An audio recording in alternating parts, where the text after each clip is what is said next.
So my name is Gian. I'm based out of downtown Los Angeles, California. And I basically help or inspire people to build their own clothing brand.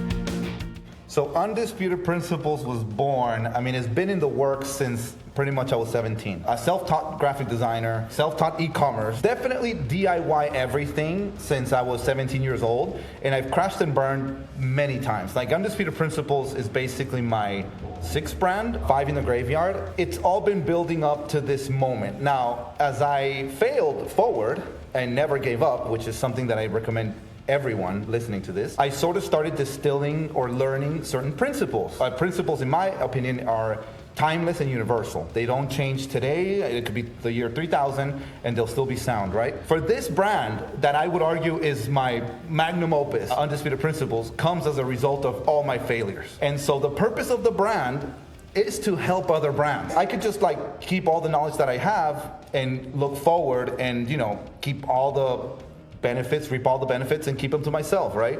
But that's not really how I'm built. I like to turn around and go ahead and help that 17-year-old, or any age actually, because my audience is all kinds of demographics. Anybody that doesn't know certain things that I can help them with, it's fulfilling to me. I help people daily by doing either tours or having workshops here at the store to help them thrive in the apparel business. And then this is basically my uniform. So for me, what separates companies that last from those that do not is gonna be intent, which is at the very beginning of what you're doing. For me, I would focus on impact over profit. I've seen it time and time again when people get into this grind to make some money. They wanna get the bag, no problem. But money's a means to an end. That means you're gonna be chasing it for the rest of your life and it's gonna be unfulfilling. If I inspire one person to get up tomorrow and start their clothing brand business when they believe they couldn't do it anymore, I am fulfilled for the next 30 days to 90 days. And lo and behold, the income is correlated to the impact. So I would say the ones that last have a lasting intent on having impact, a clear mission, a clear goal, independent of the money. And by the way, all of us have the gift. It just depends on honing in onto what comes easy to you that is difficult for others, and go ahead and do that through your clothing, right? What message do you want to send? And this applies across the board. It can be music or anything else. So it's gonna be a deep, clarity on your intent. When I look at a piece of work, the main differentiating factor that lets me know if something is real or manufactured, it's almost unconscious. So I'll look at something and I instantly, in an unconscious way, know that this person put their soul in it. It could be the way they executed the design, right? I know this person drew that because it has its own nuances and its own style that I haven't seen anywhere else yet. How, on the other hand, it's so easy to see the manufacturer ones, the cookie cutter ones. They just go online, they'll look at something, copy and paste. I grew up skateboarding and I grew up doing a lot of graffiti, all right? So in these two things, their individual style is dominant. In graffiti, you cannot copy people. If you copy people, they're gonna find you, bro, okay? So you want to develop your own sense of style. It was tough for me, it was whack, and I think people don't wanna deal with the whackness first. They don't want to look stupid, they don't want to look whack, so they want to copy someone so I can be like, man, let me just ride on their success and I already look good. I don't have to go through the uncomfortable process of sucking. I know who those are when I see them. I'm like, I've seen this, I've seen that, I've seen 1,000 of you, and you won't be here next year. I can guarantee that. That's what I think most people avoid the most. Their own authentic voice is what people avoid the most, yet is the only thing, besides the blanks from lane 7, besides the puff print, besides all that, the only component that makes you different from everybody else in this planet, universe actually, is how you view the world in your own way. It is the main purpose of clothing, in my opinion, to communicate a message. And we need more people communicating their own message. The graphic tee, for me, is the ultimate symbol of self-expression. And by the way, I may add this, at the recording of this video, right, of this interview, we're getting a little soft with our t-shirts. Back in, say, 90s, early 2000s, we were wild with our graphics. You know, there's tasteful graphics and graphics with bad taste. I think that honing into your own message, they're walking billboards. That's how I think of them. I think of t-shirts as walking billboards that people must look at when you're walking down the street or wherever you are. It tells me a lot about you. It'll tell me what tribe you belong to, right? It tells me a little bit of what you think every day, what your values are, based on a specific graphic that you're wearing, or more importantly, a specific brand, now that the brand has become synonymous with a feeling, emotion, or a specific tribe. So in a nutshell, it is the best way to communicate a message. The most important part is to communicate the message. It's a paramount aspect of a clothing brand to deliver a message.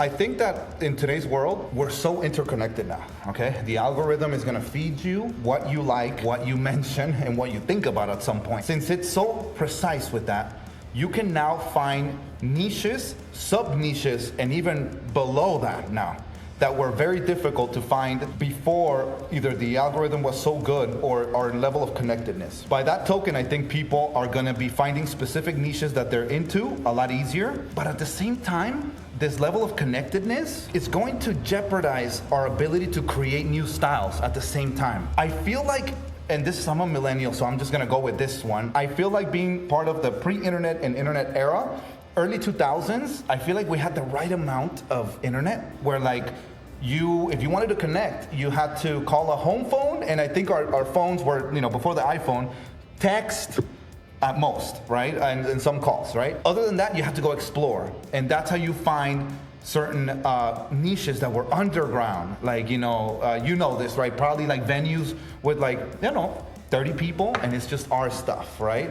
And then the fashion follows that, and it's underground. Then it spreads in a certain way later on. Now, I feel like maybe it's so connected that you can just copy it right away. So then you flood the streets with it when it was just being born. In terms of culture, I think it's a gift and a curse. So my take is go to a cabin somewhere, right? If it's music or design, go to a cabin somewhere or at home. Just don't disconnect from everything for like 30 days. Have some books there for inspiration and sit there you can be by yourself. It's very good to be by yourself, and you'll see the magic of certain isolation in relation to creativity. Just to say how the audience is, how they're gauging what they pick, I think they're a lot more mindful about what type of products they're buying.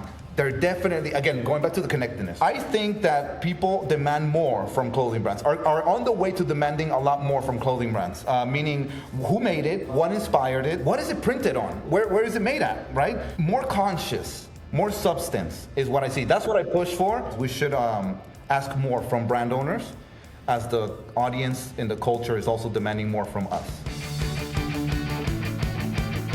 So the importance of materials, all right? I think they're paramount. I think next to the message, next to your mission and intent for your brand, it has to correlate. You have a strong message, then the product has to correlate with that. If your message is something about saving the planet, right? Then you can't be printing on shirts that use chemicals, my brother and sister. The quality of what you intend to do must match your message. If it's streetwear, just fashion. I just like fashion. I like big prints. I like jumbo, oversized things. Then go for that, right? There's a blank for that, and make sure you push that. There's qualities here and there's qualities there. There's washes here and washes there. For me, heavyweight, oversized is my stuff because I come from streetwear. Skateboarding, graffiti is what I did, right? So I'm street like that. Say you're maybe like a resort brand or maybe surf, then thinner shirts, right? Thinner shirts are more fitting. But it's definitely important that you first set the message, and then the blanks and everything about them should be cohesive with it. What led me to choose Lane 7 is honestly, it just broke the pattern. I think it broke the pattern. When I looked at them, it's been a long time now. I think I went to Sky Sportswear right here on Main Street, and I was looking through the blanks and I saw the marble dye one. The purple one, that electric purple just jumped at me. And that's now, that looking back, there's so much more now, right? I love that they listen and they honed in on it with the urban line. And they're very receptive when it comes to like what's next or what's hot, right? They have it right away. Special washes and vintage style washes was not prevalent. That's what caught my eye from Lane 7. In addition to their selection of colors. There's so many colors that I can choose from. Fair prices. You can't lose, man. I really like them.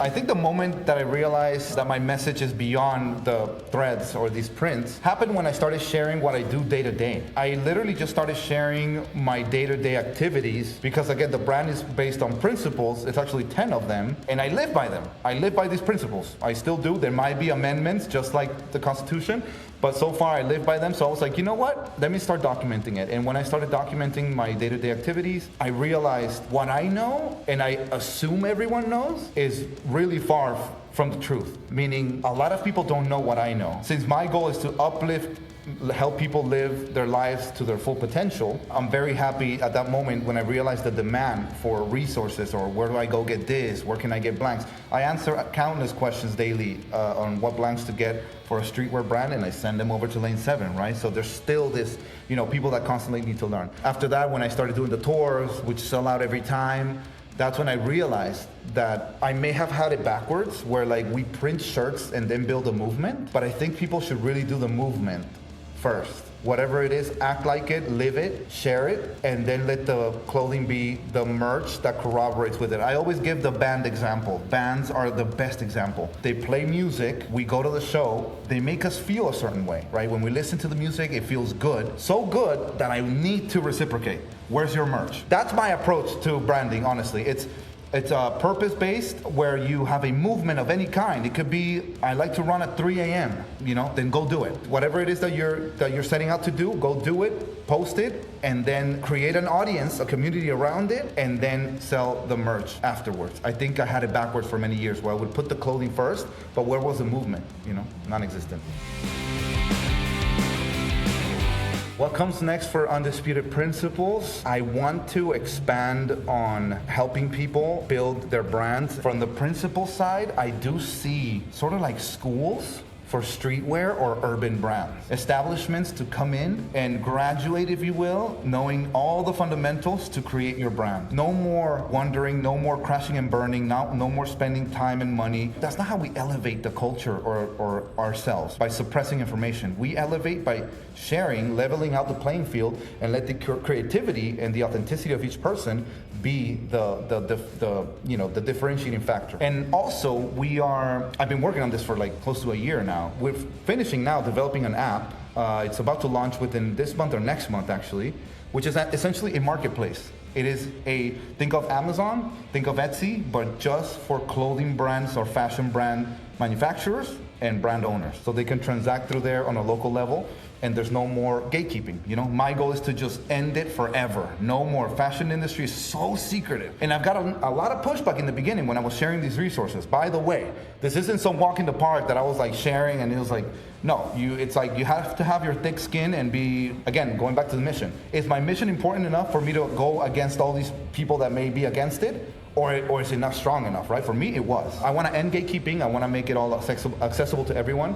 So those are the next two things. We're going to focus on that app launching soon, and just principles becoming more of an educational movement and establishment with physical locations. At Undisputed Principles is going to be my handle on everything. I have tons of resources on my link in bio for you guys to just get started, whether you have already started or you've always wanted to start, which is what I see a ton of, but don't know where to begin. I think that would be a good start to see all the steps to get ready and just go ahead and get your clothing brand going. It's very simple, guys. It's just that people don't like to share until I came about.